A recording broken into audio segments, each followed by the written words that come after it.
pueden ver aquí, vamos a hablar sobre unas generalidades en cuanto al metabolismo, las fuentes, es decir, el origen de los hidratos de carbono que disponemos, cómo estos se digieren, cómo se absorben y transportan tanto al interior de la célula como a la circulación, para terminar con un resumen sobre el destino de la glucosa, que es el principal monosacárido circulante que tenemos en el organismo. Empecemos diciendo que los hidratos de carbono, perdón, ¿ustedes ven lo que estoy proyectando? Sí, profe. Ok. Los hidratos de carbono son una fuente importante de energía para el ser humano, en realidad para todos los animales, para las plantas también, pero en el caso del ser humano tenemos algunos que directamente ya se pueden oxidar para proveer energía, como es el caso de la glucosa, la galactosa, la fructosa. Otros, sin embargo, se incorporan al organismo de una manera más compleja, a través de los alimentos, como el caso de la lactosa en la leche, la sacarosa en los dulces o los almidones. O bien están formando parte de reservas orgánicas que pueden ser movilizadas con fines energéticos, como es el caso del glucógeno. Los hidratos de carbono participan en la conformación de macromoléculas, eh, por ejemplo, las pentosas y desoxipentosas en los ácidos nucleicos, o los derivados de glucosamina o galactosamina en glucosaminoglucanos, pero también vemos restos de hidratos de carbono modificando posttraduccionalmente proteínas en las glicoproteínas o lípidos en los glicolípidos, y todas estas moléculas cumplen funciones fisiológicas muy importantes. También el metabolismo de hidratos de carbono suministra esqueletos para síntesis de otras moléculas que cumplen roles energéticos. Así, cuando hay exceso de glucosa, se incentiva la síntesis de ácidos grasos y de glicerol. O podemos disponer de moléculas para sintetizar aminoácidos no esenciales o glucosamina, o sustancias regulatorias como el 2,3-BPG, que regula la afinidad de la hemoglobina por el oxígeno, o fructosa 2,6-bifosfato, que es un regulador de la glicólisis. Para los humanos, los hidratos de carbono no son nutricionalmente esenciales. Y aquí, antes de seguir, vale una acotación. Eso quiere decir que si nosotros no recibimos hidratos de carbono con la dieta, nosotros los vamos a sintetizar. Pero eso no es saludable. Es decir, no es saludable no consumir, o sea, dejar de consumir hidratos de carbono. No porque nosotros podamos sintetizarlos, tenemos que dejar de consumirlos, porque son muy necesarios y en algunos tipos celulares son absolutamente imprescindibles para su metabolismo. Profe, pero creo que todos los alimentos luego tienen hidratos de carbono, ¿verdad? O sea, en pequeña proporción al menos.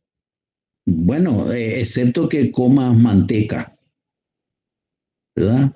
O tomes solamente aceite de girasol o aceite de maní. Ahí no hay hidrato de carbono.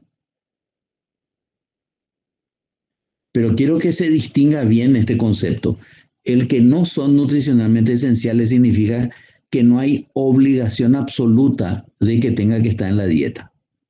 Pero es muy recomendable, es saludable que sí estén en la dieta.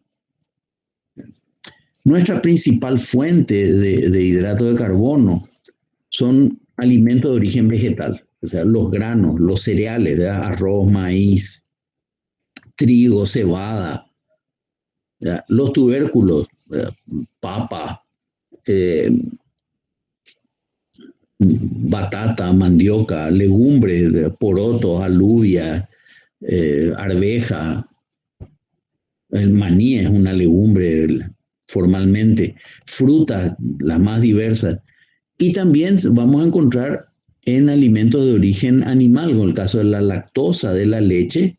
La lactosa es el principal sólido de la leche, y el glucógeno presente en las fibras musculares que consumimos con la carne de distintos animales. También tenemos capacidad de sintetizar hidratos de carbono, particularmente glucosa, a partir de precursores que no son hidratos de carbono, como el glicerol, los aminoácidos o el lactato. También podemos sintetizar otros hidratos de carbono diferentes de glucosa a partir de glucosa, como el caso de la fructosa o la galactosa. Les decía, no son nutricionalmente esenciales, pero sí deben ser consumidos diariamente. Y la ingesta recomendada es de 200 a 300 gramos al día y nunca menos de 120 gramos al día. Estamos hablando de mantener una dieta regular a lo largo del tiempo. No se recomienda, no está recomendada las dietas pobres en hidratos de carbono como una estrategia a largo plazo para mantener un organismo saludable. Les recuerdo que solamente el cerebro consume normalmente 5 gramos de glucosa por hora, a lo que tenemos que sumar el consumo obligatorio de glucosa por parte de los eritrocitos y de la médula renal. El cerebro puede adaptarse a consumir cuerpos cetónicos y reduce su demanda de glucosa, pero los eritrocitos solamente se abastecen energéticamente con glucosa. La médula renal también. Además, en casos particulares, como en el embarazo, este mínimo asciende a 175 gramos por día, y esto es muy importante para la formación y maduración, el desarrollo y maduración del sistema nervioso en el feto. Y en la lactancia, la demanda, la necesidad aumenta porque se tiene que producir lactosa, que como les dije anteriormente es el principal sólido de la leche, incluyendo la leche materna. En cuanto a ingesta recomendada, debe aportar de 45 a 65% de las calorías que diariamente ingerimos. Un hecho importante que no tenemos que olvidar es que obligatoriamente tienen que degradarse hasta monosacáridos para poder ser absorbidos. Hay algunas excepciones, pero globalmente polisacáridos, disacáridos que consumimos tienen que llegar al estado de monosacáridos para garantizar su absorción. ¿Qué es lo que absorbemos? Principalmente absorbemos glucosa. No porque comamos glucosa, sino como nuestra principal fuente, estoy hablando de un adulto, de hidrato de carbono, son los almidones, y estos son glucanos. Cuando se degradan van a dar glucosa. También galactosa, por degradación de la lactosa, fructosa, porque está presente libre en algunos alimentos de origen vegetal y en alimentos procesados, y como producto de degradación de la sacarosa. En menor medida recibimos manosa, aminoazúcares y desoxiazúcares. Manosa sobre todo encontramos como parte de las glicoproteínas. De manera excepcional recibimos oligosacáridos de leche humana que pueden absorberse sin experimentar hidrólisis. Esto es importante durante el periodo de la lactancia. Habíamos visto al analizar su estructura que todos son polares y por lo tanto altamente hidrofílicos, se encuentran solvatados y no difunden a través de las membranas. Y entonces requieren en todos los casos para el ingreso a las células proteínas transportadoras. Ahora, una vez que están en la sangre o en el fluido extracelular o en el líquido cefalorraquídeo, van a estar disueltos en agua. Los monosacáridos están disueltos. Me adelanto a decirle que en el plasma sanguíneo lo que vamos a encontrar es una mezcla en equilibrio de beta-D-glucopiranosa y alfa-D-glucopiranosa. pero soluble en agua. Glucosa es el hidrato de carbono que siempre está presente en nuestra sangre, siempre, todo el tiempo. Estemos comiendo o ayunando, siempre va a haber glucosa en la sangre. En cambio, galactosa y fructosa podríamos encontrarla en condiciones normales después de comidas que contengan estos monosacáridos o los disacáridos que le dan origen, o en condiciones patológicas. Fructosa es importante en el plasma seminal, como les había comentado. Una característica metabólica exclusiva de los hidratos de carbono es que pueden oxidarse aún en condiciones anaeróbicas en nuestro organismo a través de la fermentación láctica para obtener energía. Sin embargo, con mayor eficiencia energética, en rendimiento energético, se oxidan totalmente hasta dióxido de carbono y agua cuando las condiciones son aeróbicas. Una vez que los hidratos de carbono en forma de monosacáridos ingresan a una célula, cualquiera sea esa célula, para que se metabolicen, la primera reacción que experimentan es la fosforilación. En esta reacción, los hidratos de carbono se fosforilan usando como segundo sustrato ATP mediante reacciones catalizadas enzimáticamente y pasan de ser moléculas neutras a moléculas aniónicas, dado que los ésteres fosfóricos están desprotonados, dando radicales fosfato unidos covalentemente a la molécula de glucosa, galactosa o fructosa.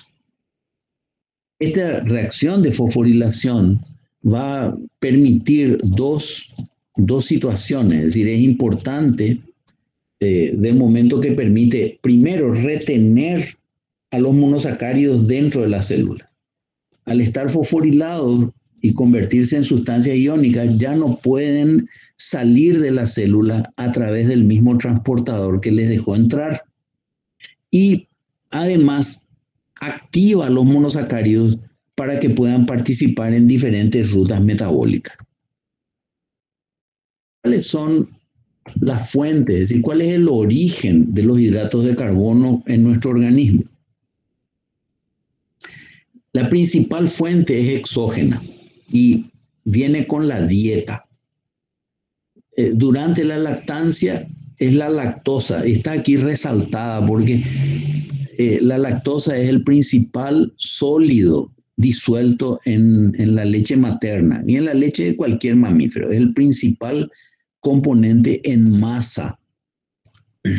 Y tenemos que recordar que sobre todo con fines regulatorios, más que energéticos, están presentes los oligosacáridos de leche materna. En el periodo de poslactancia, cuando ya vamos incorporando otros alimentos, y en el periodo adulto, la principal fuente de hidrato de carbono la constituyen los almidones. Recuerden, aquí entran los cereales, ¿verdad? Arroz, maíz, trigo, cebada, centeno, más los tubérculos, ¿verdad? Papa, mandioca, batata, es decir, que proporcionan gran cantidad de almidones. También glucógeno con el consumo de carnes, de músculo de diversos animales, sacarosa con el azúcar de mesa y los alimentos dulces elaborados, lactosa con la leche, porque seguimos consumiendo alimentos de origen lácteo, y otros en menor proporción.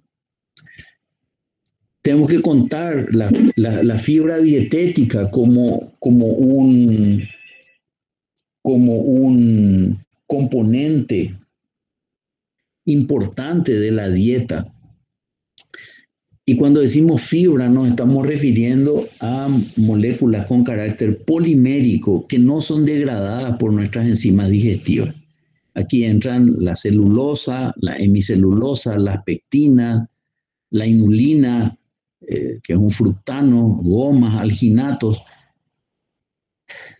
Una acotación adicional es que en la fibra dietética se incluyen las ligninas, aunque las ligninas son originadas en tirosina y no en hidrato de carbono.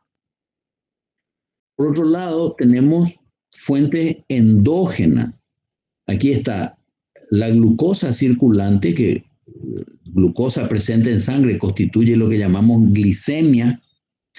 ¿Y por qué digo glucosa? Pudiendo haber otros monosacáridos circulantes, la glucosa es el único monosacárido que se encuentra todo el tiempo circulando. O sea, no importa si estamos en estado de ingesta o en estado de ayuno. También una fuente importante endógena son las reservas de glucógeno, principalmente el hepático y el muscular. Y tenemos, en caso de no tener abastecimiento con la dieta, recurrimos a la síntesis a través de la gluconeogénesis, que transforma sustancias que no son hidratos de carbono en glucosa, ¿verdad? Como el glicerol, algunos esqueletos de aminoácidos o el lactato.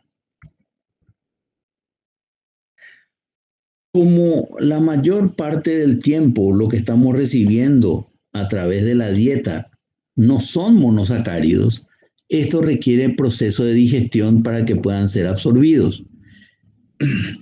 La digestión de los hidratos de carbono va ocurriendo gradualmente. Empieza a nivel de la boca con la acción de la amilasa salival, la alfa-amilasa, que transforma almidones en maltosas y destrinas. Aquí tenemos que comentar que las destrinas son almidones parcialmente degradados. En este caso es a través de una degradación de carácter enzimático. Pero también podemos dextrinar almidones por la acción del calor, ¿verdad? Por ejemplo, cuando tostamos el pan, estamos haciendo una dextrinización. ¿Y qué es una dextrina? Es un almidón que experimentó un acortamiento de sus cadenas, es decir, una degradación parcial. En la boca también vamos a encontrar lisocima. Esta enzima ya hemos hablado varias veces, es una hidrolasa que degrada peptidoglucanos de origen bacteriano. Por lo tanto, no tiene valor nutricional, pero sí tiene valor en cuanto a proteger el organismo reduciendo la población de bacterias a nivel de la boca. Y por lo tanto, un efecto protector indirecto sobre el esmalte de los dientes. A nivel gástrico, es decir, en el estómago, se interrumpe la acción de la amilasa porque el pH ácido inactiva las enzimas.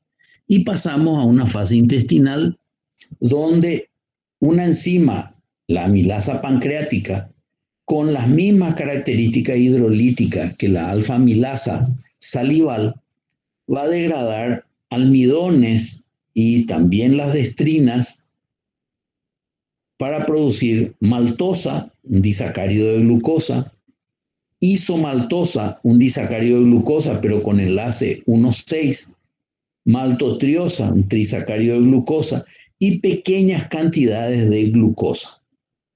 Se calcula que la eficiencia de la digestión de los almidones en el tracto digestivo alcanza entre 70 y 90%.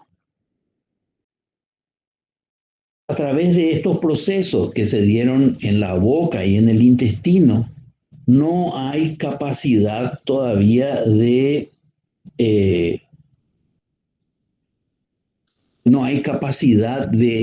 absorber una gran cantidad de hidratos de carbono, porque estos se absorben como monosacáridos.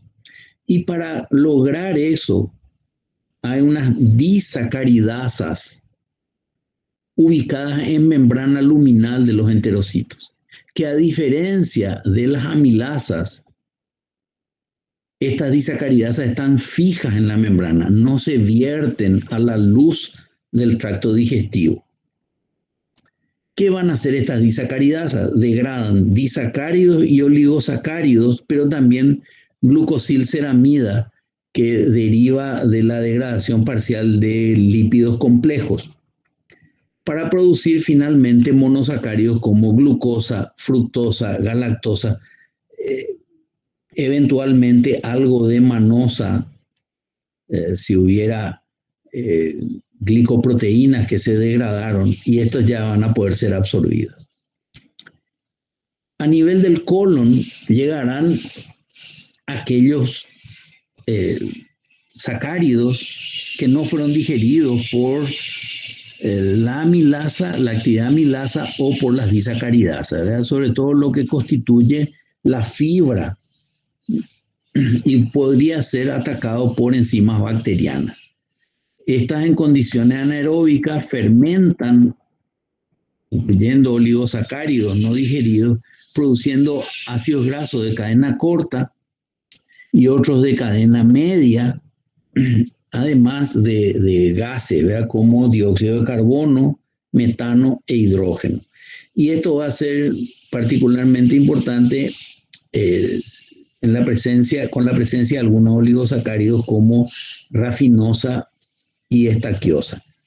Celulosa y hemicelulosa, junto con la demás fibra, prácticamente saldrá con las heces sin sufrir alteración. Para tener un poquito más de detalle de lo que es la digestión bucal, recordemos que la alfa-amilasa es una endoglicosidasa, es decir, hidroliza enlaces glicosídicos en el interior del polisacárido, particularmente enlaces glicosídicos alfa 1,4. Actúa a un pH entre 6,5 y 7,1, es decir, muy próximo al pH neutro, y requiere iones cloruros para alcanzar su máxima actividad. Va a realizar sobre los almidones una hidrólisis heterogénea, es decir, no corta exactamente siempre en el mismo lugar, aunque siempre sean enlace alfa 1,4. Va a ser de manera aleatoria, es decir, al azar e incompleta.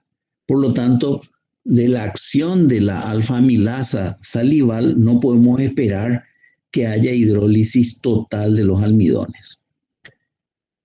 Recordemos que en los gránulos de almidón hay amilosa y amilodextrina o amilopeptinas. Aquí tendría que decir amilopectina. El caso de la amilosa degradará dando maltosa y maltotriosa, y en la amilopectina dará maltosa, maltotriosa, más una dextrinas límite. Las dextrinas límite alfa son fragmentos que frecuentemente contienen ramificaciones y están constituidos entre 5 y 9 residuos de monosacárido.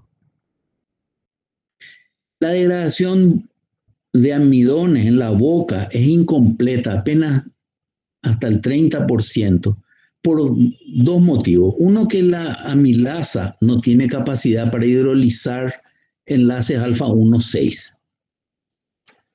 Por tanto, no va a poder degradar ramificaciones. Y además, no se tiene tanto tiempo el alimento en la boca. Además, el alimento todavía está en fragmentos relativamente grandes y por lo tanto el acceso de la enzima al sustrato no es fluido. Por otra parte, cuando el bolo alimenticio llega al estómago, se encuentra con ese pH ácido que inactiva la alfa-amilasa. En la boca, les recuerdo, también tenemos lisozima producido y vertido con la saliva, que es una endoglicosidasa, pero esto ataca el peptidoglicano de pared bacteriana hidrolizando enlaces beta 1,4.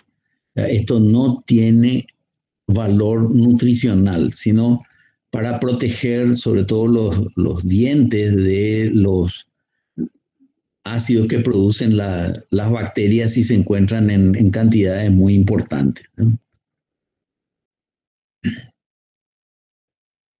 ejemplificando sobre un fragmento de amilopectina, y vemos la cadena principal constituida por restos de glucosa con enlace alfa 1,4 y una ramificación con enlace alfa 1,6. ¿Qué haría la alfa amilasa sobre una porción de amilopectina? Dijimos que hidroliza enlaces de manera aleatoria y de manera incompleta.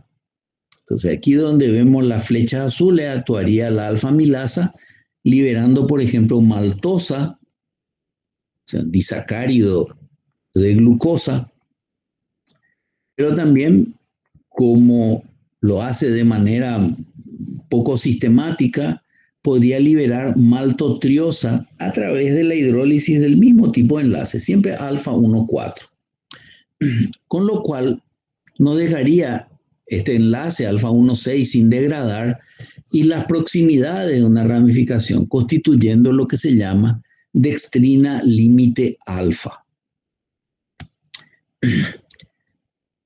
Si se degradaran estos restos adicionales de glucosa unida por enlace alfa 1,4, todavía nos quedaría un resto aquí de isomaltosa, ¿verdad? Que sería 2 unidades de glucosa enlazadas por enlace alfa 1,6. Como comentamos, esta mezcla de productos de degradación parcial llega al estómago, ahí se interrumpe la acción de la amilasa y cuando el contenido gástrico se descarga en el duodeno, se encuentra con las enzimas producidas por el páncreas. En lo que hace a la degradación de almidones, sería la acción de la alfa amilasa pancreática que actúa en el lumen, es decir, se vierte a la luz del duodeno.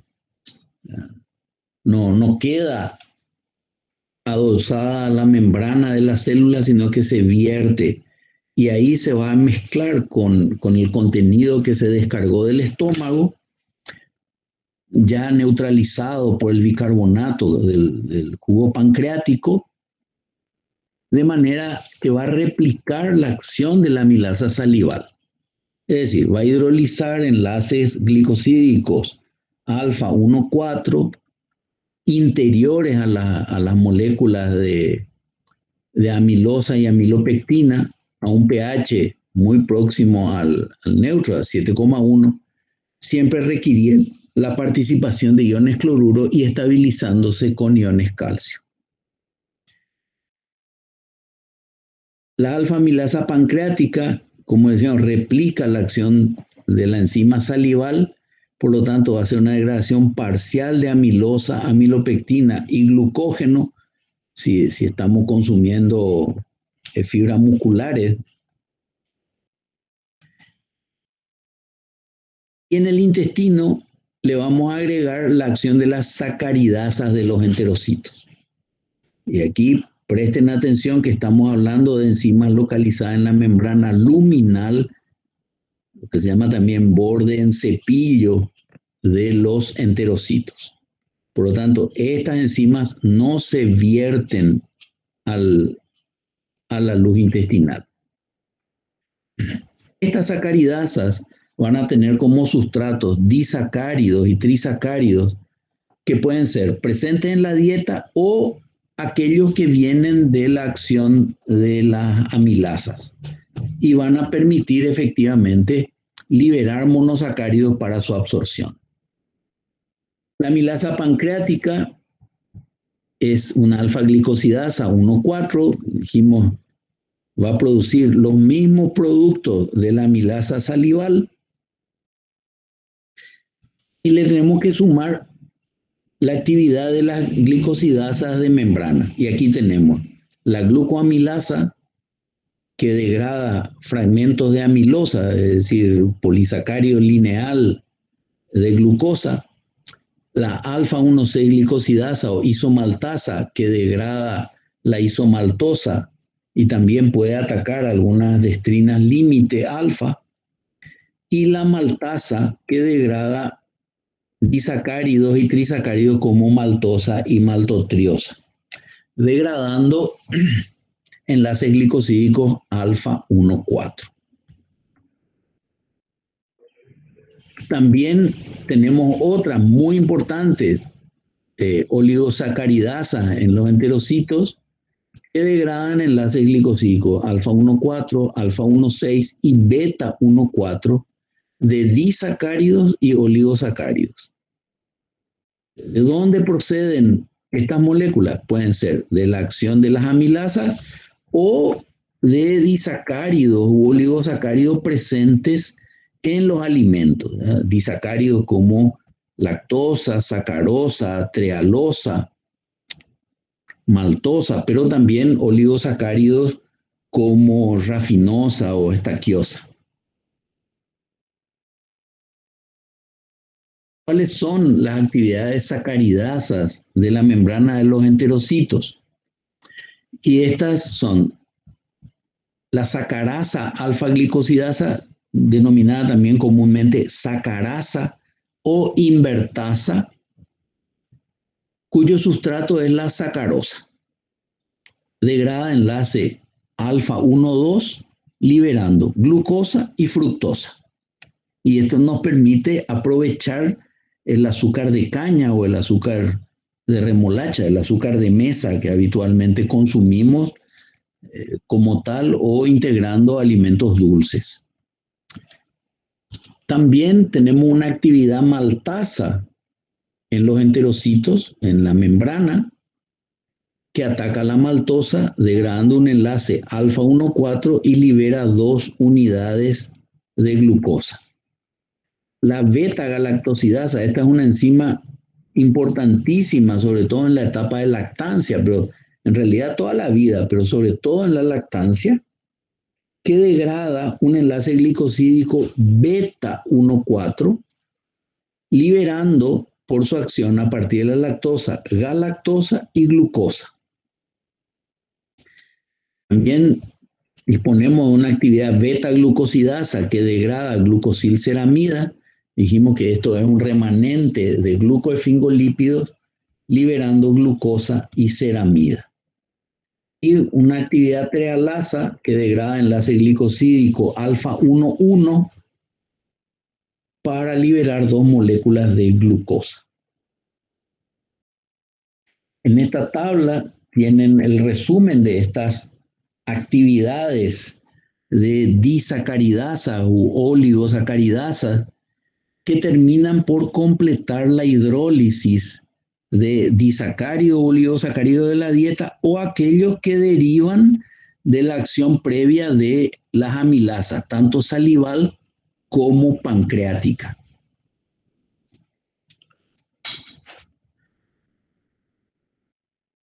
Quiero llamarles la atención que esta actividad glucoamilasa, que degrada porciones lineales de amilosa procedente del almidón, y la maltasa forman una proteína que no se escinde, por lo tanto es como si fuera una proteína bifuncional, una enzima bifuncional. En cambio, las actividades sacarasa e isomaltasa también están en una proteína, pero que luego se escinden en 2 subunidades funcionales que quedan asociadas en la membrana para desarrollar su acción.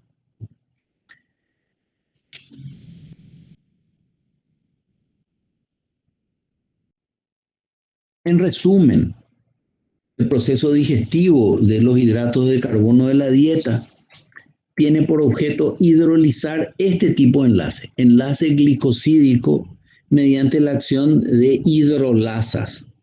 Solo que estos enlaces glicosídicos pueden ser mayoritariamente 1,4, tanto alfa, que es la mayoría, y algunos pocos 1,4 beta, como los que encontramos en la lactosa. También hay capacidad para hidrolizar enlaces 1,1 y 1,2. Pero recuerden que los enlaces glicosídicos beta 1,4 entre unidades de glucosa que vemos en la celulosa no son hidrolizados. Pero tomando la dieta de un adulto en consideración, esta contiene almidón, lactosa, sacarosa y celulosa, suponiendo una dieta mixta, ¿verdad? Que contiene granos, que contiene azúcar de mesa y productos lácteos. A nivel bucal, la sacarosa, la lactosa y la celulosa no van a sufrir ninguna modificación. Sí, los almidones que van a dar dextrinas de almidón, isomaltosa, maltosa, maltotriosa, pero recuerden, con baja eficacia debido al poco contacto de la enzima con los sustratos y al poco tiempo de permanencia de los alimentos en la boca. Este proceso se detiene en el estómago y continúa luego a nivel de duodeno y yeyuno con la acción de la amilasa pancreática, que va a seguir degradando las dextrinas de almidón, produciendo más isomaltosa, maltosa y maltotriosa, sin afectar la lactosa ni la sacarosa. Este conjunto de disacáridos y oligosacáridos sí va a ser degradado por las enzimas que se encuentran unidas a la membrana luminal del enterocito para liberar glucosa. Fíjense que glucosa va a ser lo mayoritario porque la hidrólisis de maltosa, isomaltosa y maltotriosa va a dar glucosa.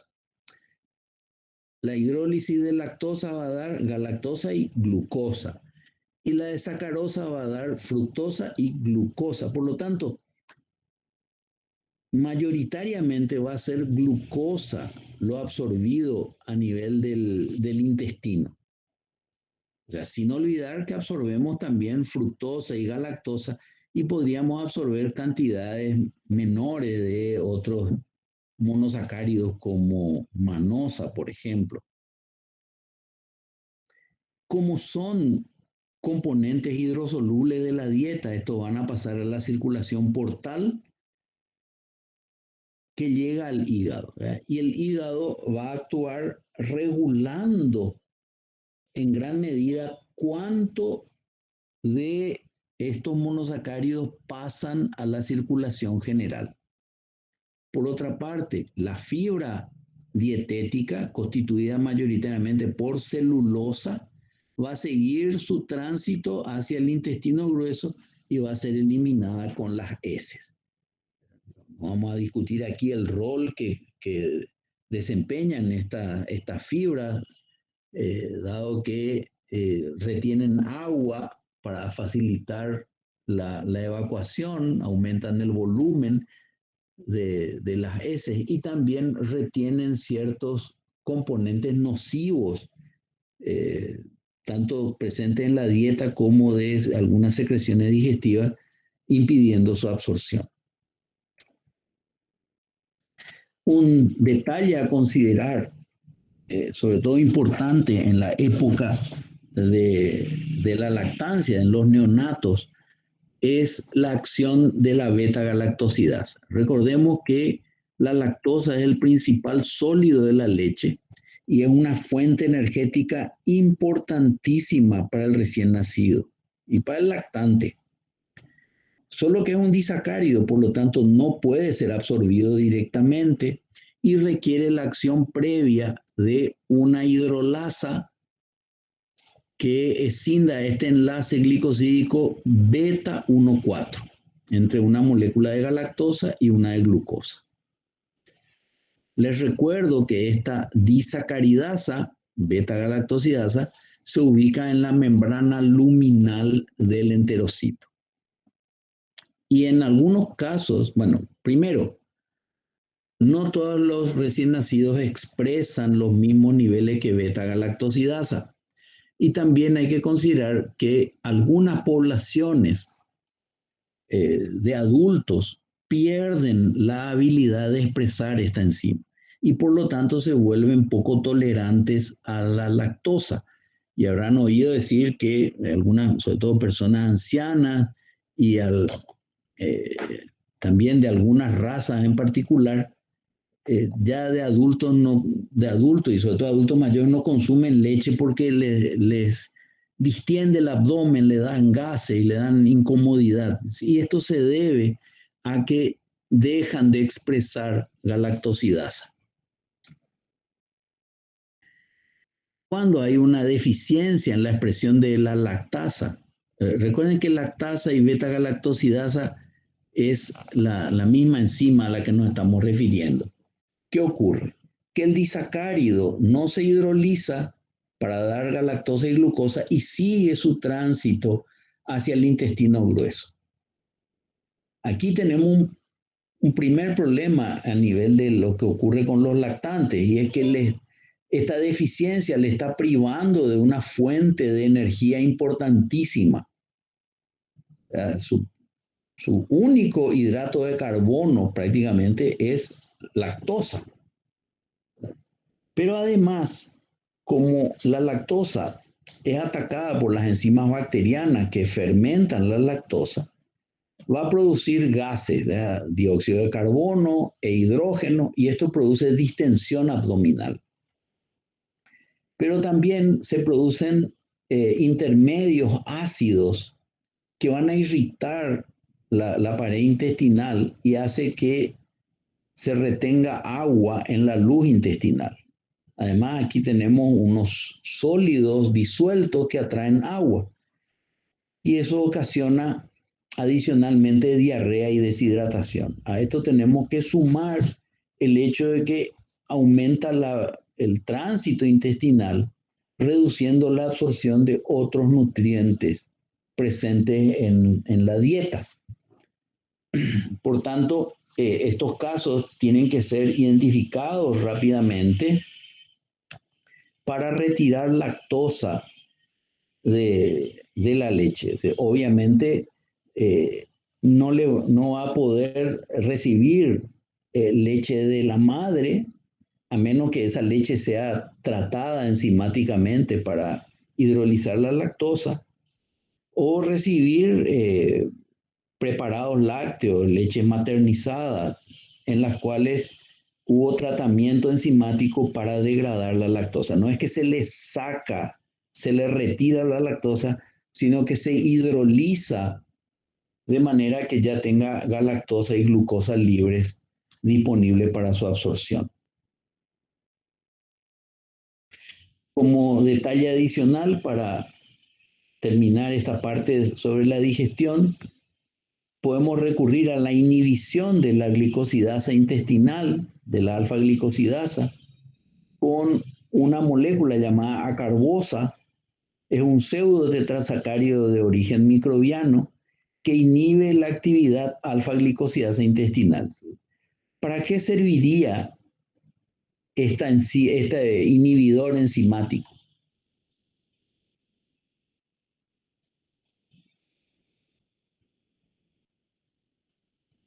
A ver, ¿qué utilidad podría tener consumir un inhibidor de alfa-glicosidasa intestinal?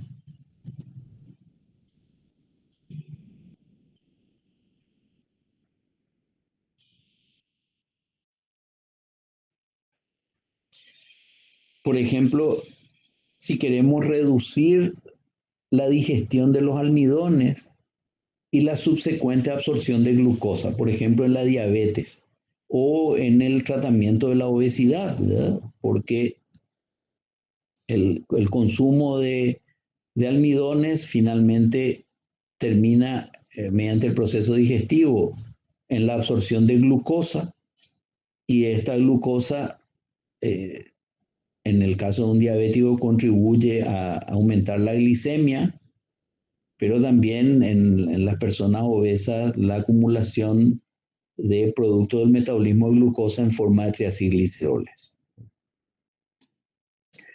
Bien, de esta manera concluimos lo que es el proceso de adquisición y digestión de hidratos de carbono para dar paso ahora a la profesora Bierzi, quien se referirá al transporte, tanto celular como a nivel del organismo en general, de los hidratos de carbono.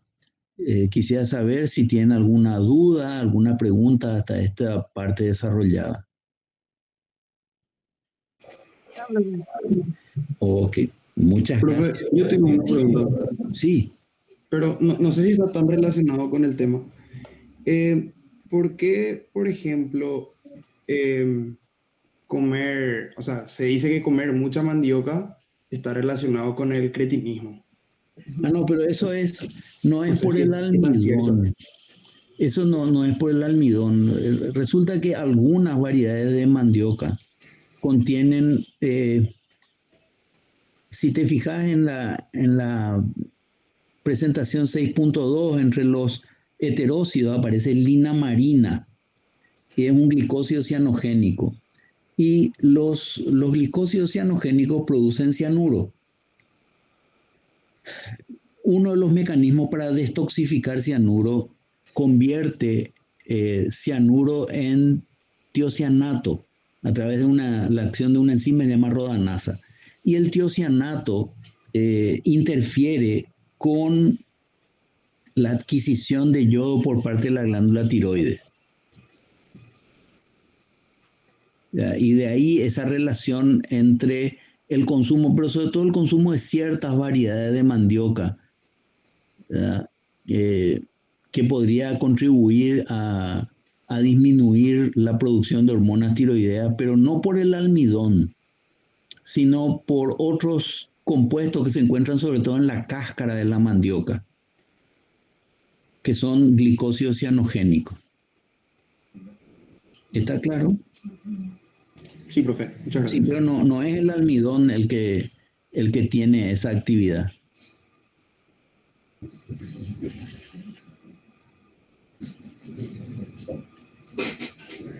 Bueno, otra vez buenos días a todos. Entonces vamos a dar continuidad a nuestra clase de hoy.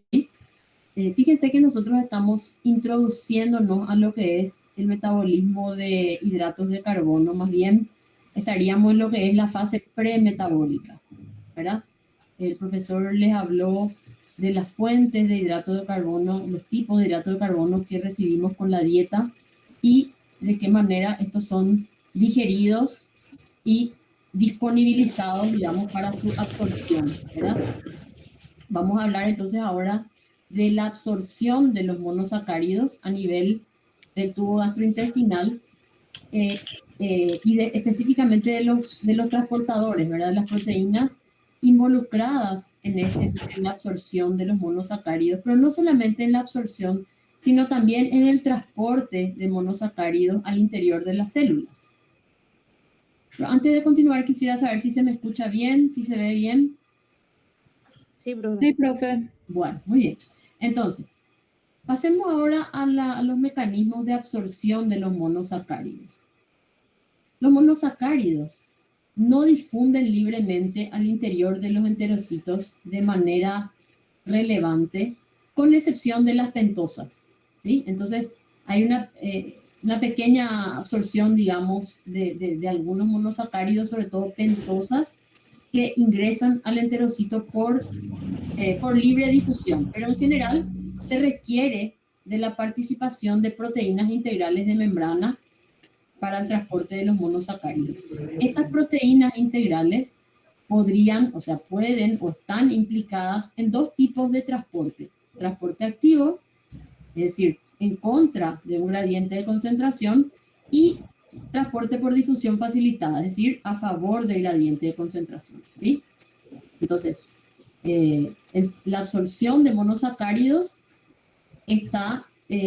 involucra a proteínas integrales de membrana.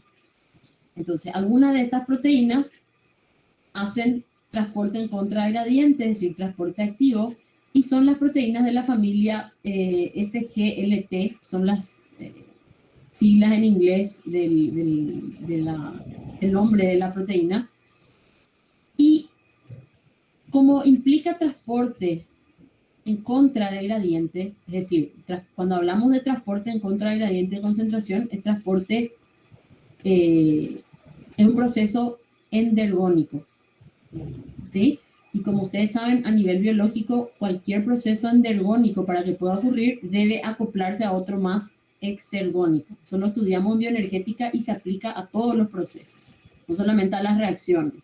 Entonces, a ver si alguien me puede decir cuál sería, si yo quiero transportar glucosa en contra de gradiente, y estamos hablando de estos transportadores, ¿cuál sería el proceso exergónico que me permitiría impulsar el ingreso de glucosa? A ver.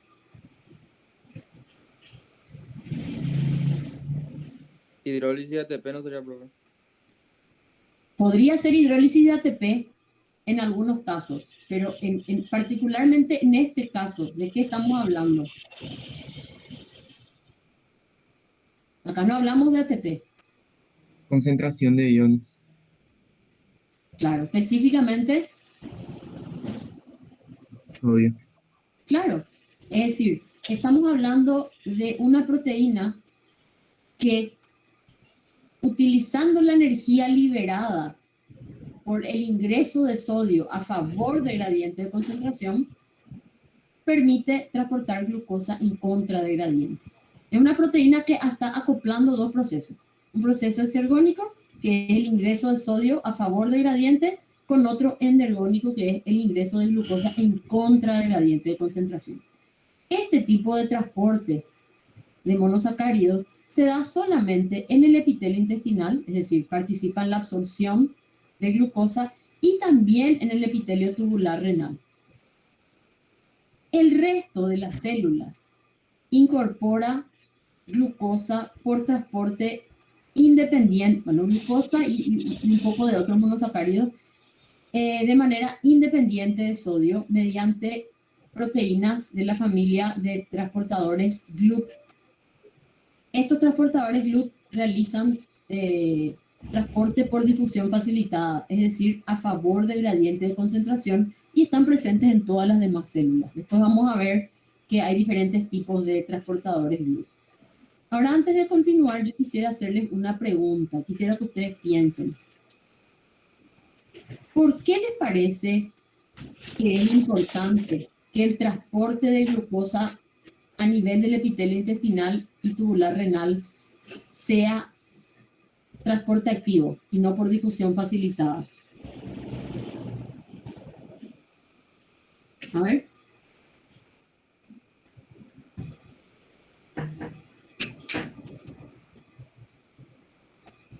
A ver, chicos, piensen.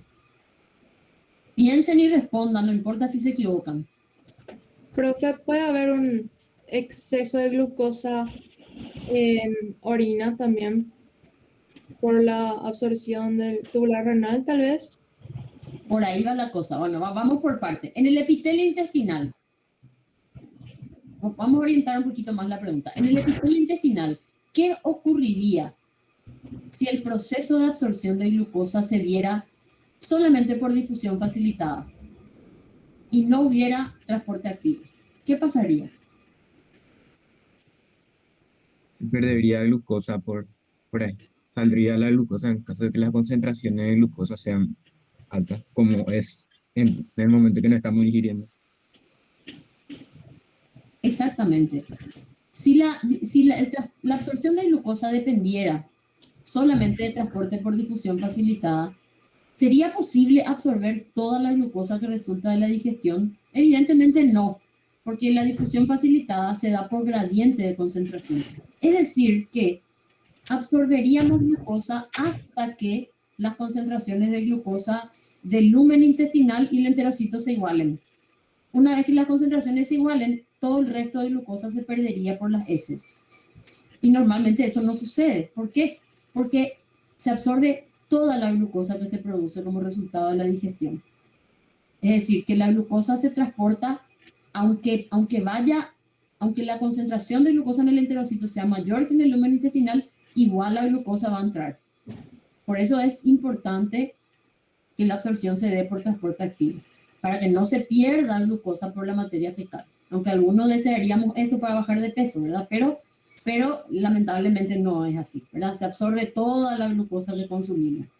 Y a nivel del epitelio tubular renal, sucede la misma cosa. Ustedes saben, ¿ustedes ya dieron renal en fisiología? No, profe. No dieron, bueno, pero cuando den renal van a ver que a nivel de las penetraciones de los capilares del glomérulo, se filtra el plasma, o sea, el plasma es filtrado a nivel de los riñones y la parte del agua y todas las moléculas pequeñas del plasma pasan a los túbulos renales para formar la orina. Entonces, a medida que esa orina primaria, digamos, va pasando por los túbulos renales, parte de esas moléculas y también de iones se reabsorben, es decir, vuelven a pasar de los túbulos renales al plasma para que no se pierdan con la orina. Entre esas sustancias reabsorbidas tenemos glucosa, aminoácidos, etc. ¿Verdad? ¿Qué pasaría si esa reabsorción fuera por difusión facilitada? Que nunca se reabsorbería toda la glucosa. Es decir, siempre habría una parte de glucosa que estaríamos perdiendo por la orina. ¿Verdad? Entonces, al ser transporte activo, esto permite que toda la glucosa que es filtrada en el glomérulo se recupere y se reabsorba y pase nuevamente al plasma. ¿Sí? Entonces, esto tiene, digamos, tiene una explicación y tiene una importancia biológica, no es una cuestión así al azar nomás. Esperan un minutito.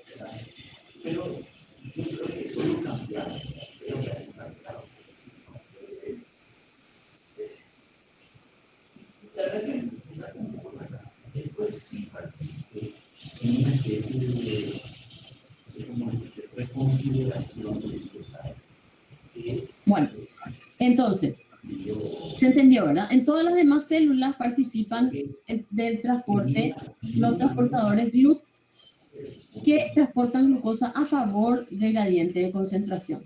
Entonces, resumiendo, el transporte de monosacáridos puede darse por transportadores dependientes de sodio, que son las proteínas SGLT, y están presentes en enterocitos y túbulos renales proximales. Y el otro grupo de transportadores son aquellos que transportan glucosa a favor del gradiente de concentración y son los transportadores GLUT. Hay diferentes, o sea, hay varios transportadores GLUT. Son como isoenzimas, ¿verdad? Pero en este caso de proteínas transportadoras que van del 1 al 14. Ahora los principales, y de los que nosotros vamos a hablar un poquito más, son los transportadores GLUT 1 al 5. Estos transportadores GLUT pueden clasificarse otra vez en aquellos que son independientes de insulina o dependientes de insulina. Entre los transportadores GLUT, en realidad hay uno solo que es dependiente de insulina, que es el GLUT4. ¿Sí? O sea, hay una sola variedad de transportadores GLUT que son dependientes de insulina, son los GLUT4 que están presentes en adipocitos, o sea, células del tejido adiposo y células del músculo esquelético y cardíaco. Todos los demás transportadores GLUT son independientes de insulina. A su vez, estos transportadores GLUT pueden clasificarse o pueden diferenciarse por su afinidad por la glucosa. ¿Ustedes recuerdan cómo expresábamos la afinidad de una enzima por el sustrato? Por el valor de Km, ¿verdad? A mayor Km, menor afinidad. A menor Km, mayor afinidad. Bueno, ese mismo parámetro permite expresar la afinidad de una molécula transportadora por su ligando. ¿Sí? O por su ligando o por la sustancia transportada, que sería análogo al sustrato para una enzima, ¿verdad? Entonces, tenemos transportadores GLUT de alta afinidad por glucosa, como los transportadores GLUT1 y GLUT3, que tienen un valor de Km bajo, de 3 a 5 milimolar, que es aproximadamente ¿qué sería Km en este caso? Sería la concentración de glucosa a la cual la mitad de los transportadores están funcionando, ¿verdad? La mitad de los sitios de unión para glucosa están ocupados y están introduciendo glucosa a la célula. Y este valor de Km es aproximadamente igual a la concentración normal, fisiológica, digamos, de glucosa. ¿Dónde están presentes estos transportadores de alta afinidad? Los GLUT1 están en eritrocitos y barrera hematoencefálica, y los GLUT3 están presentes en las neuronas. Después tenemos transportadores GLUT de baja afinidad, con un valor de Km alrededor de 15 milimolar, que están presentes en los hepatocitos, las células beta del páncreas, enterocitos y corteza renal. Son los transportadores GLUT2. Los transportadores GLUT5 son específicos para fructosa y están presentes en enterocitos y en los testículos. Los transportadores GLUT4 son dependientes de insulina y tienen un valor bajo de Km, es decir, son de alta afinidad, pero solamente funcionan cuando hay elevada concentración de insulina circulante.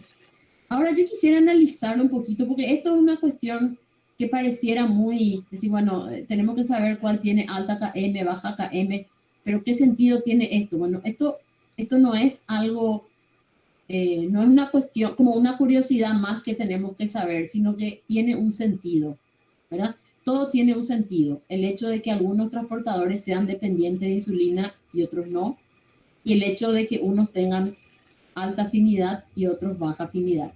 Ahora yo les pregunto a ustedes y quisiera que lo piensen.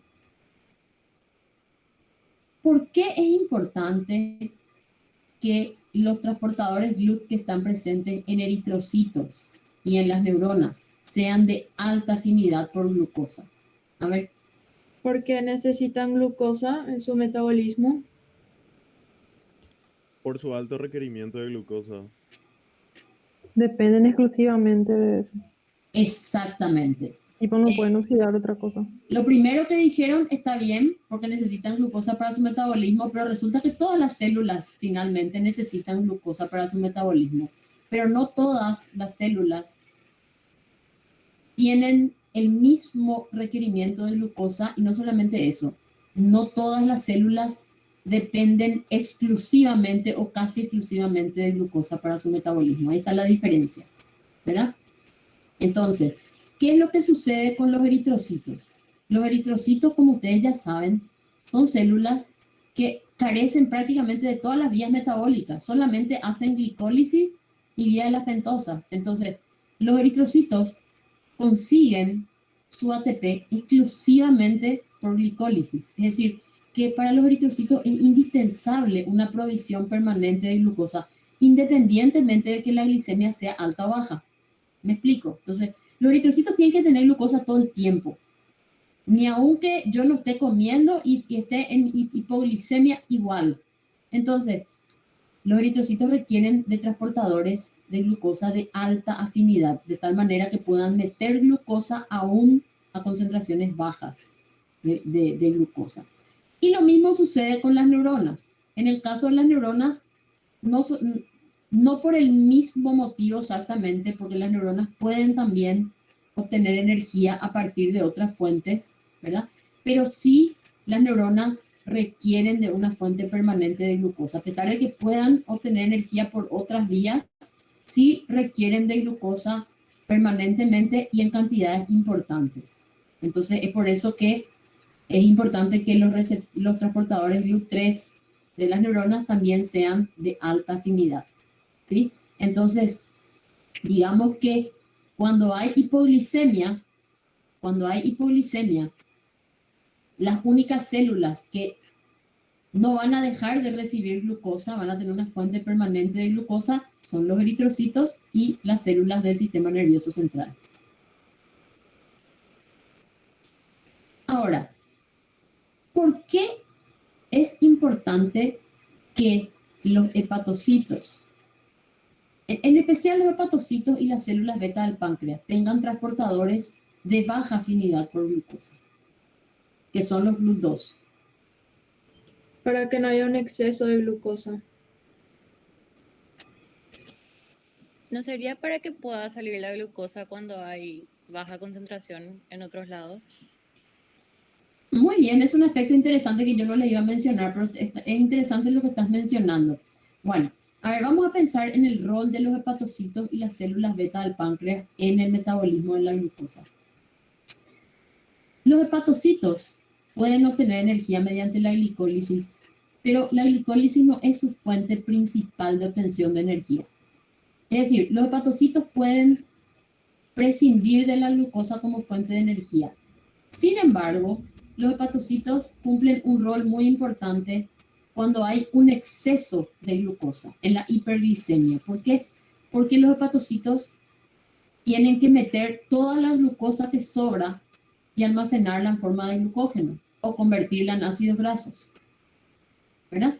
Y cuando la glicemia es baja, no queremos que el hepatocito compita con los eritrocitos y las neuronas por la glucosa. ¿Me explico? O sea, no tiene sentido estar metiendo glucosa en los hepatocitos cuando hay hipoglicemia y sacándole glucosa a estas otras células que la requieren con mayor urgencia. ¿Se entiende?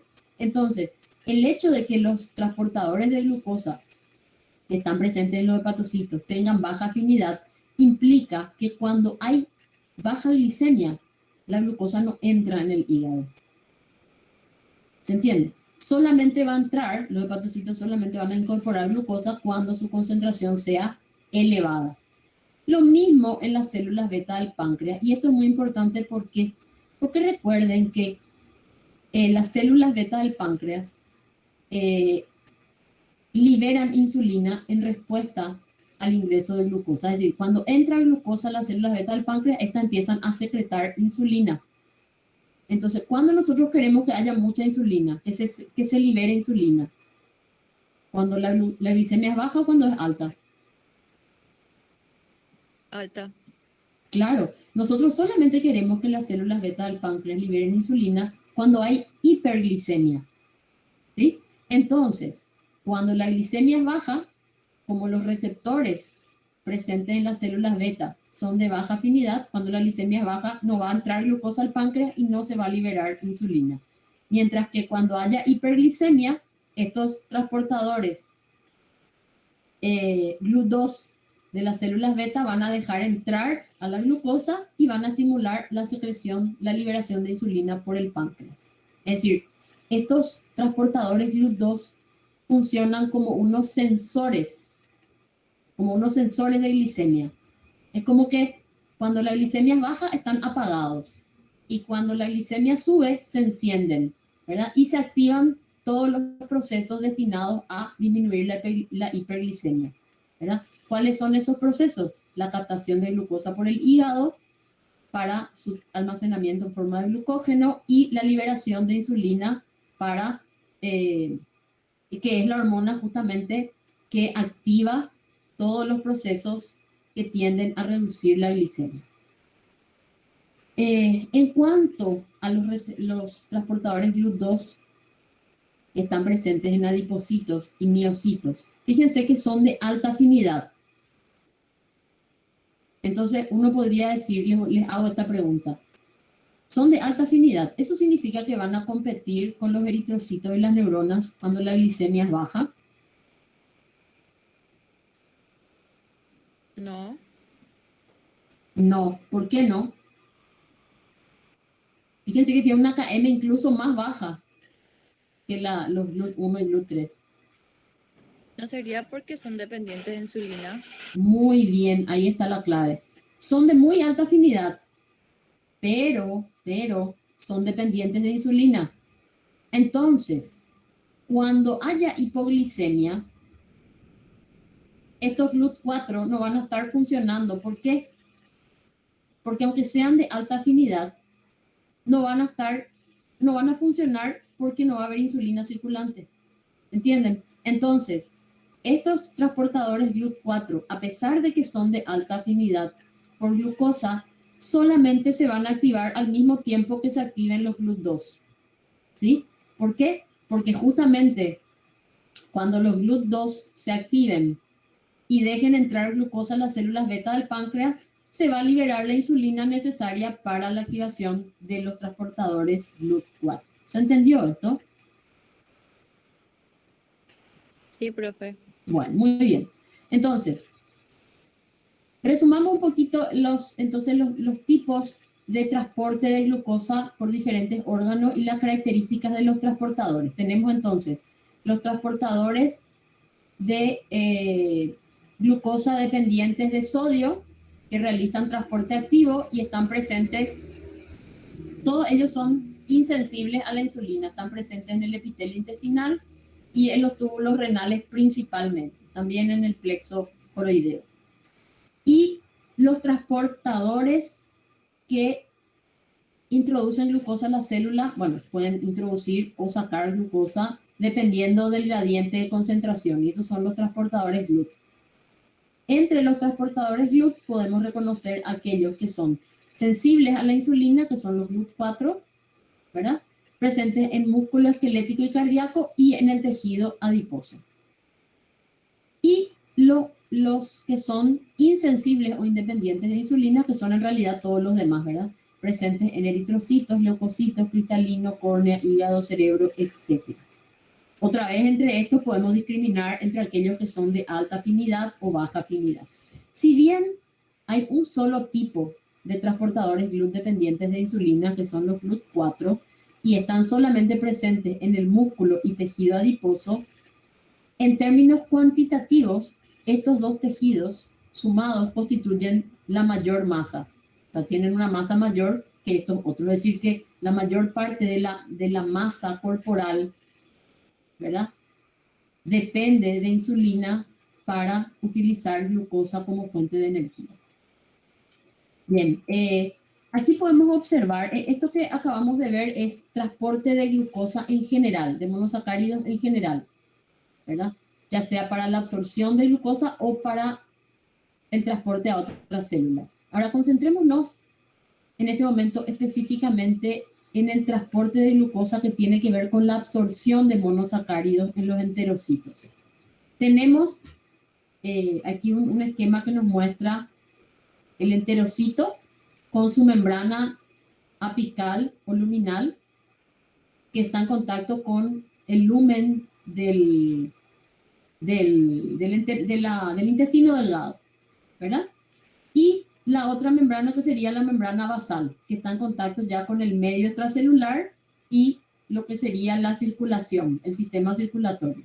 Entonces, la absorción de los monosacáridos implica pasar los monosacáridos de la luz del intestino, el lumen del intestino, primeramente al enterocito y de ahí al medio extracelular y la circulación que vaya a la vía vena porta hacia el hígado.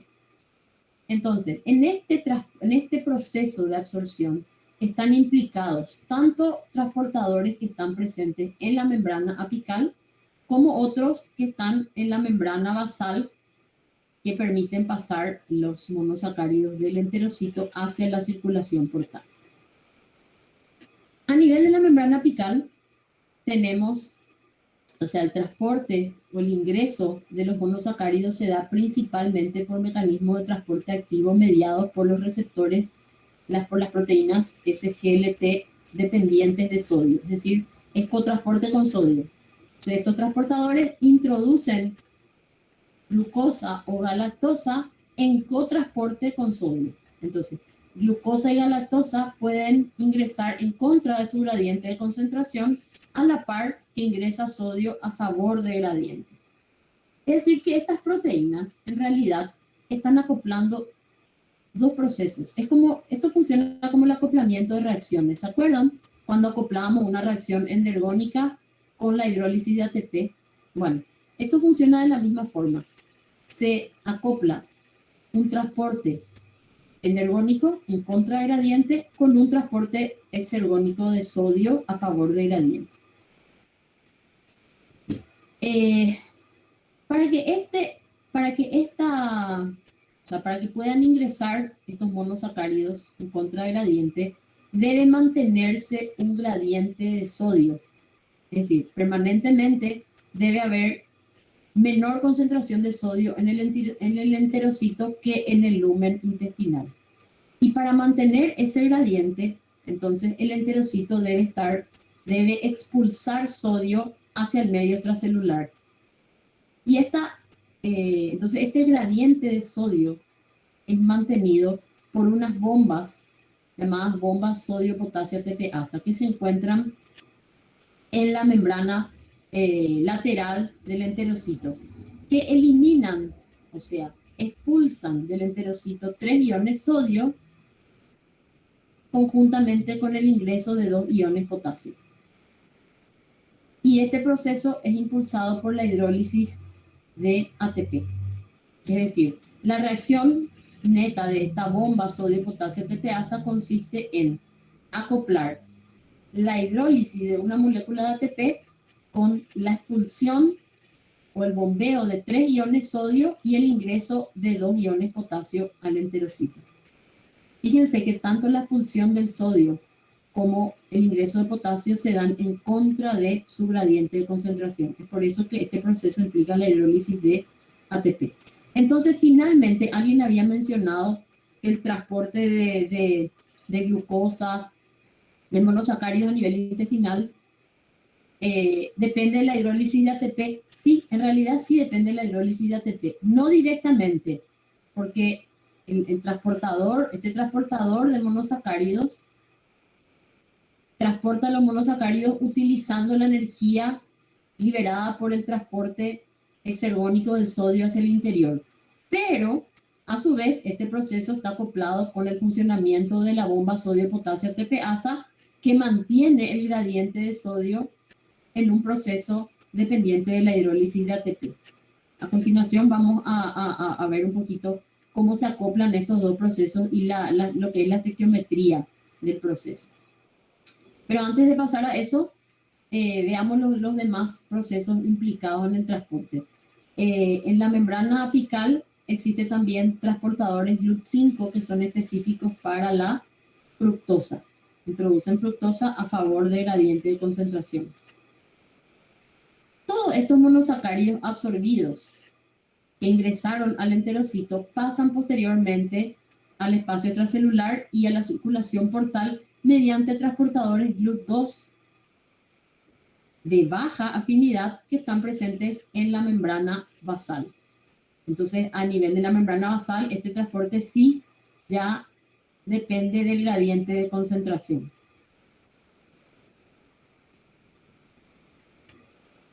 Aquí tenemos otro esquema que nos muestra en realidad lo mismo que la figura anterior, ¿verdad? La membrana apical, la membrana basal, los transportadores dependientes de sodio y los transportadores GLUT5 presentes en la membrana apical y los transportadores GLUT2 que transfieren los monosacáridos del enterocito a la circulación portal, ¿verdad? Y también la bomba sodio-potasio ATPasa que permite mantener el gradiente de sodio necesario para el funcionamiento de los transportadores de estas proteínas que hacen transporte de monosacáridos en cotransporte con sodio.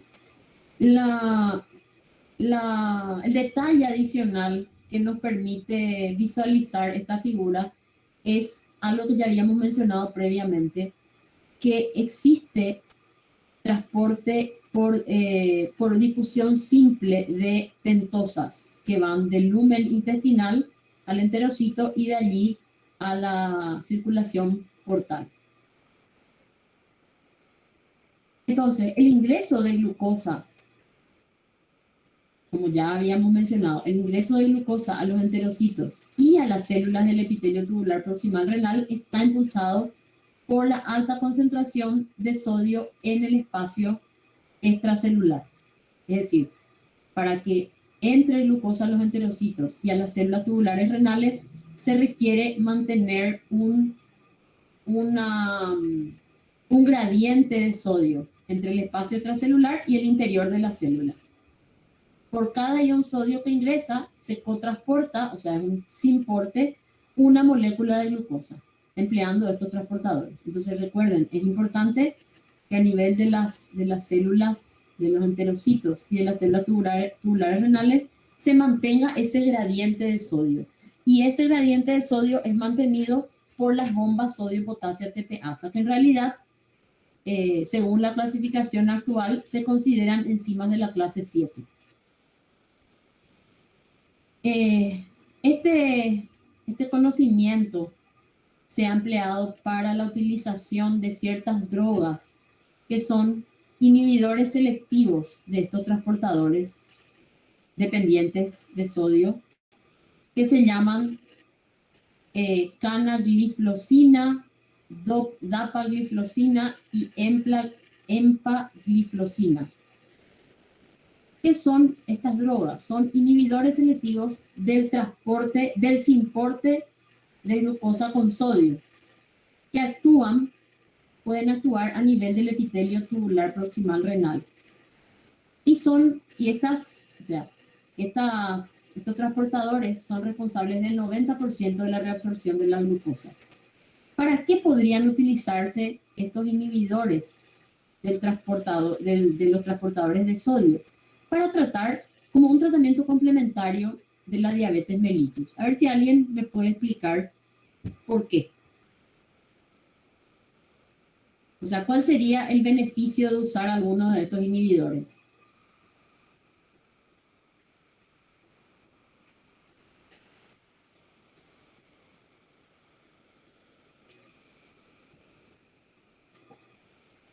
A ver, aquí está toda la información que necesitan. Tendría beneficio porque al utilizar ahí, lo que no se absorba se va a perder por las heces nomás ya. Bueno, eso sí actuara sobre los transportadores que están a nivel del intestino, ¿verdad? Aquí particularmente nos está hablando de los transportadores, esos mismos transportadores, pero a nivel de los túbulos renales. Pero el razonamiento es el mismo. ¿Qué pasaría? Si inhibimos a los transportadores, ¿qué va a pasar? Y no se absorbe la glucosa en el túbulo proximal renal. Exactamente. Solo que en ese caso hablamos de reabsorción. ¿Por qué? Porque hay glucosa que ya estaba en el plasma y se filtró a nivel de los glomérulos y ya se iba a eliminar con la orina. Entonces se reabsorbe, es como una recuperación de la glucosa que se filtró, ¿verdad? Entonces, al usar estas drogas, se inhibe la reabsorción de glucosa y esto permite que haya eliminación de glucosa por la orina. Entonces, es como una forma de que le estaríamos dando al organismo para deshacerse del exceso de glucosa del plasma. Bien, habíamos mencionado previamente de que por cada sodio que entra del lumen intestinal al enterocito se introduce una molécula de glucosa.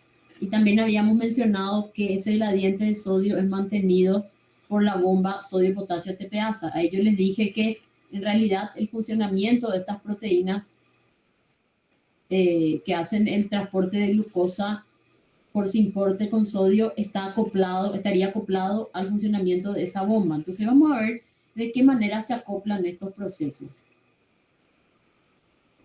Si nosotros consideramos el funcionamiento de la bomba, de las proteínas transportadoras de glucosa que están presentes en la membrana apical, estas proteínas transportan una molécula de glucosa, o sea, permiten el ingreso de una molécula de glucosa por cada ion sodio que ingresa al enterocito a favor del gradiente de concentración. Es decir que necesitamos el ingreso de 3 iones sodio por cada 3 moléculas de glucosa que ingresan a la célula. ¿De qué célula estamos hablando? Del enterocito. ¿Sí? Bueno, ahora dijimos que para que este transportador funcione, necesitamos que funcione también la bomba sodio-potasio ATPasa. ¿Cuál es la reacción catalizada por esa bomba? Es la expulsión de 3 iones sodio de la célula, es decir, del enterocito al intersticio. Y al mismo tiempo, la introducción de 2 iones potasio, también en contragradiente, del intersticio a la célula, al enterocito. Es decir, esta bomba expulsa 3 iones sodio y mete 2 iones potasio, acoplando estos dos procesos endergónicos a la síntesis de una molécula de ATP. ¿Sí? Es una bomba, recuerden. Entonces, saca sodio en contragradiente y mete potasio en contragradiente de concentración, acoplando estos dos procesos a la hidrólisis de ATP. ¿Ya? Ahora, si llegáramos solo hasta este punto, ocurriría un paso neto, un transporte neto de sodio del lumen intestinal al intersticio. Es decir, tiene que haber alguna manera de que estos iones sodio que pasaron al intersticio retornen al lumen intestinal. Entonces, de hecho, ese retorno se da por difusión pasiva. Los iones sodio pasan pasivamente del intersticio al lumen intestinal a favor del gradiente. Asimismo, este potasio que ingresó mediante la bomba al enterocito vuelve a pasar por difusión al intersticio. Y la glucosa que entró al enterocito mediante los transportadores de la membrana apical esta glucosa pasa al intersticio mediante los transportadores GLUT2. Es decir, finalmente, ¿cuál es el proceso neto que se da aquí? Fíjense que el sodio que pasó del lumen al enterocito, luego sale del enterocito al intersticio y finalmente retorna al lumen. Es decir que al final no hay transporte neto de sodio. Tampoco va a haber transporte neto de potasio, porque el potasio que entra al enterocito vuelve a salir al intersticio. Entonces, si acoplamos todos estos procesos y tachamos los términos que se repiten, el proceso neto que nos queda por el acoplamiento de todos estos transportadores y bombas es el siguiente. El ingreso de 3 moléculas de glucosa al intersticio, o sea, del lumen del intestino hacia el intersticio y ya a la circulación portal, acoplado con la hidrólisis de una molécula de ATP. ¿Se entiende? Entonces, si bien el transporte de glucosa al enterocito no depende directamente de la hidrólisis de ATP, si acoplamos este transporte con la acción de la bomba sodio-potasio ATPasa y todos los otros procesos de transporte implicados, vamos a ver que en realidad sí, por cada 3 moléculas de glucosa que se absorben, se hidroliza una molécula de ATP. ¿Se entiende esto? ¿Se entendió esto? Es un poquito complicado todo el proceso, ¿verdad? Pero finalmente el ingreso neto de 3 moléculas de glucosa requiere la hidrólisis de una molécula de ATP. ¿Se entiende? Sí, profe. Es decir, gastamos energía para absorber glucosa. Bien, hablemos ahora con un poco de mayor detalle acerca del transporte de monosacáridos mediado por los transportadores GLUT. Estos transportadores son proteínas transmembranales relativamente grandes, de 500 residuos. Cada transportador GLUT tiene varias porciones de alfa hélice que atraviesan la membrana. ¿Sí? Tienen esos dominios transmembrana que les permiten estar insertos en la membrana. Y realizan transporte a favor del gradiente, es decir, transporte por difusión facilitada. Pueden ser dependientes de insulina o independientes. ¿Y de qué manera, o sea, cómo se da esa dependencia de insulina? En realidad, lo que sucede es que aquellos transportadores que dependen de insulina se encuentran normalmente dentro del citosol, es decir, no están expuestos en la membrana celular y al al aparecer la insulina y unirse a su receptor celular, esto provoca la exposición de estos transportadores GLUT4 en la membrana. ¿Sí? Entonces lo que hace la insulina es no necesariamente activa al transportador GLUT, sino que lo expone en la membrana de tal manera que puedan participar en el transporte de glucosa. Y después tenemos los otros transportadores GLUT, ¿verdad? Que no dependen de insulina, es decir, que están constitutivamente expuestos en la membrana. Eso significa que están todo el tiempo en la membrana. Entonces, en esta tabla se resumen los diferentes tipos de transportadores GLUT, que de hecho ya lo hemos mencionado. En realidad hay de GLUT 1 hasta el 14, pero los que más nos interesan son del 1 al 5. Y estos se diferencian en primer lugar por su dependencia o no de insulina. El único en realidad sensible a la insulina es el GLUT 4, que como veremos a continuación depende de insulina para exponerse en la membrana de la célula. Todos los demás son insensibles a la insulina, pero pueden diferenciarse unos de otros por su afinidad por el ligando principal, que es la glucosa, y también por su especificidad por la glucosa.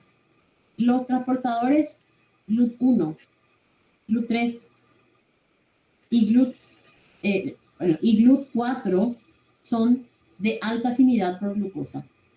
Los GLUT 3 son, los GLUT 2 son de baja afinidad por glucosa. Esto se evidencia por los valores de Km. Entonces, como ya habíamos mencionado, los GLUT 1, que están presentes principalmente en cerebro y eritrocitos, ¿verdad?, son de alta afinidad y son específicos para glucosa. Entonces van a introducir glucosa a estas células que la requieren de manera permanente, aún en situación de hipoglicemia. Lo mismo sucede con GLUT 3. Los GLUT 3, que están presentes principalmente en cerebro, o sea, neuronas en general, ¿verdad?, son los que tienen menor Km, es decir, son los de mayor afinidad por glucosa, lo cual asegura una provisión permanente de glucosa para el sistema nervioso central. Los transportadores GLUT 2, que están presentes en hepatocitos y células beta del páncreas, así como también en la membrana vasolateral de enterocitos, son de un valor alto de Km, es decir, de baja afinidad por glucosa, y como ya mencionamos, funcionan como sensores de glucosa, es decir, permiten activar ciertos procesos en respuesta a la hiperglicemia, como ser el ingreso de glucosa a los hepatocitos y su almacenamiento en forma de glucógeno, el ingreso de glucosa a las células beta del páncreas, que va a desencadenar la liberación de insulina, y el paso de glucosa de los enterocitos a la circulación portal. Por último, los transportadores GLUT 4, presentes principalmente en tejido adiposo y músculo, son de alta afinidad por glucosa, pero solamente se exponen en la membrana en presencia de insulina, por lo cual, al igual que los transportadores GLUT 2, estos transportadores GLUT 4 solamente van a estar activos cuando hay hiperglicemia. Los GLUT 5 son exclusivos para fructosa y están presentes tanto en la membrana apical y vasolateral de enterocitos para permitir el ingreso de fructosa, como también principalmente en los testículos y otros tipos celulares. Esto que se menciona aquí está por escrito todo lo que ya hemos explicado, ¿verdad? De la importancia biológica de los valores bajos de Km y por tanto alta afinidad por la glucosa de los transportadores GLUT 1 y GLUT 3, y los valores altos de Km y por tanto baja afinidad por la glucosa de los transportadores GLUT presentes en el hígado y en las células beta del páncreas. O sea, todo esto ya lo hemos explicado y no lo voy a repetir. También la explicación de la importancia de la alta afinidad de los transportadores GLUT 4 y su sensibilidad a la insulina. Aquí se muestra el mecanismo por el cual funcionan los transportadores GLUT, ¿verdad? Estos transportadores funcionan como unas compuertas, ¿verdad?, que en realidad recuerden que estas son proteínas globulares integrales de membrana que tienen dos conformaciones posibles, ¿verdad? En una de las conformaciones se abre el sitio de unión para la glucosa hacia el lado exterior de la célula, lo cual permite unir a la glucosa, que es su principal ligando, ¿verdad?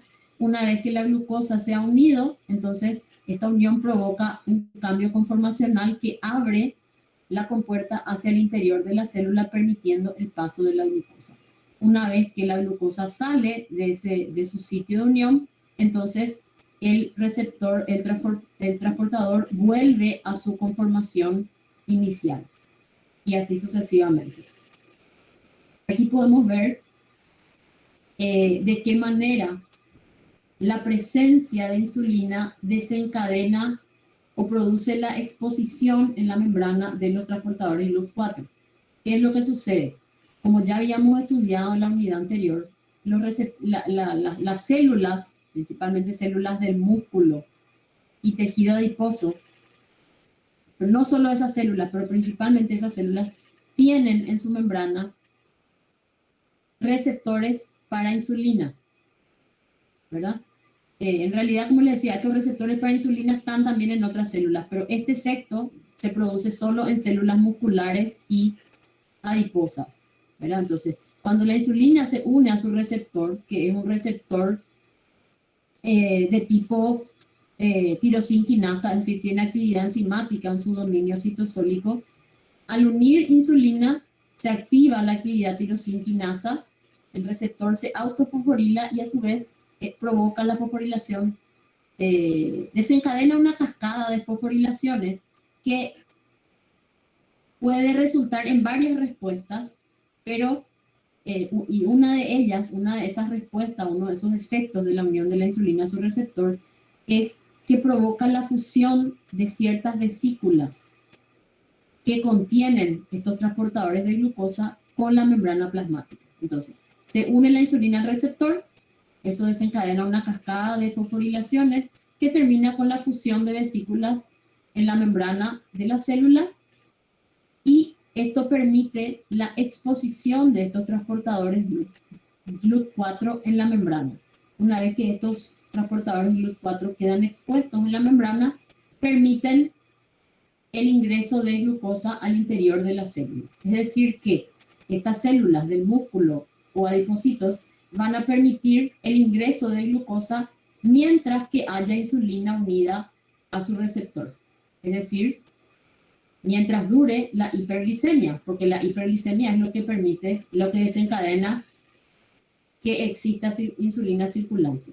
Una vez que la glicemia baje y bajen los niveles de insulina, la insulina se desprende de su receptor, se detiene esta señal y entonces lo que ocurre es que se invagina nuevamente en la membrana y los receptores, los transportadores GLUT4 se internalizan nuevamente en el citoplasma y las células dejan de introducir glucosa. Es por eso que cuando haya hipoglicemia, las células del músculo y los adipocitos no podrán introducir glucosa en su interior y utilizarán como fuente de energía principalmente ácidos grasos o cuerpos cetónicos. Para ir terminando, entonces se muestran estas curvas donde se ilustran cómo varían las concentraciones de glucosa, insulina y glucagón luego de una ingesta. Es importante tener en cuenta que la velocidad de absorción de los hidratos de carbono depende de su complejidad, la preparación y también de otros nutrientes presentes. Es decir, no siempre los hidratos de carbono se absorben en la misma cantidad y con la misma rapidez, depende si están en forma de hidratos de carbono simples, complejos y también de la mezcla, ¿verdad? De los otros nutrientes con los cuales se encuentran mezclados. Normalmente la absorción de monosacáridos es de 1 gramo por kilogramo peso por hora. Y una vez que después de una ingesta abundante de hidratos de carbono, empieza a aumentar la glicemia y el pico de hiperglicemia se da entre las media y 1 hora posterior a la ingesta, ¿sí? Entonces el máximo de glicemia post-absortiva se observa entre las media y 1 hora posterior a la ingesta. Y luego progresivamente esta glucosa va disminuyendo. Entonces aquí tenemos el pico de hiperglicemia. Y como podemos observar en la curva de abajo, al pico de glicemia le sigue un pico de insulina. Es decir, que casi de manera simultánea al aumento de glucosa se da un aumento de insulina circulante. ¿Y esto por qué? Por lo que habíamos explicado. Porque al aumentar la glicemia, los transportadores GLUT2 del páncreas empiezan a meter glucosa y las células beta pancreáticas liberan insulina a la circulación. Entonces, al pico de glicemia sigue un pico de insulina. Y casi de manera simultánea se da una disminución del glucagón circulante. Fíjense cómo luego todo este proceso se revierte. A medida que pasan las horas después de la ingesta, va bajando los niveles de glucosa, por lo tanto también a esta disminución de la glucosa le sigue una disminución de insulina y un aumento progresivo del glucagón. ¿Cuál es el destino final de la glucosa que ha ingresado? Primero se absorbió y luego ha ingresado a las células. Hay varios destinos posibles. Y esos destinos son las vías metabólicas que nosotros iremos estudiando en la siguiente presentación. En primer lugar, su oxidación para generar ATP, oxidación que puede ser anaeróbica o aeróbica, dependiendo de la disponibilidad de oxígeno y el tipo celular. La oxidación anaeróbica se da por glicólisis seguida de la transformación de piruvato, ya sea en ácido láctico, cuando hablamos de fermentación láctica, o en etanol, si hablamos de fermentación alcohólica. La oxidación en condiciones aeróbicas, que producen gran cantidad de energía, se da cuando a la glicólisis, que forma ácido pirúvico a partir de la glucosa, le sigue la oxidación total del piruvato mediante el ciclo de ácido cítrico y la fosforilación oxidativa, que va a transformar todos los átomos de carbono de la glucosa en dióxido de carbono y va a permitir obtener grandes cantidades de energía en forma de ATP. Otros destinos de la glucosa son su oxidación para generar NADPH y pentosas mediante la vía de la pentosa fosfato, su almacenamiento en forma de glucógeno y la utilización de los diferentes intermediarios, ya sea la glicólisis o de la vía de las pentosas, para ser utilizados como sustratos para otras vías biosintéticas, como para la síntesis de lactosa, para la síntesis de glicosaminoglicanos, de glicoproteínas, glicolípidos, aminoácidos no esenciales, ácidos grasos, algunos reguladores metabólicos como el 2,3-BPG, por ejemplo, y glicerol, que puede utilizarse como sustrato para la síntesis de triacilgliceroles. Y con esto damos por finalizada esta presentación. Me disculpo por haberme extendido un poquito más de la hora. Espero que se haya comprendido el contenido de la clase. Antes de despedirme, quisiera saber si tienen alguna pregunta.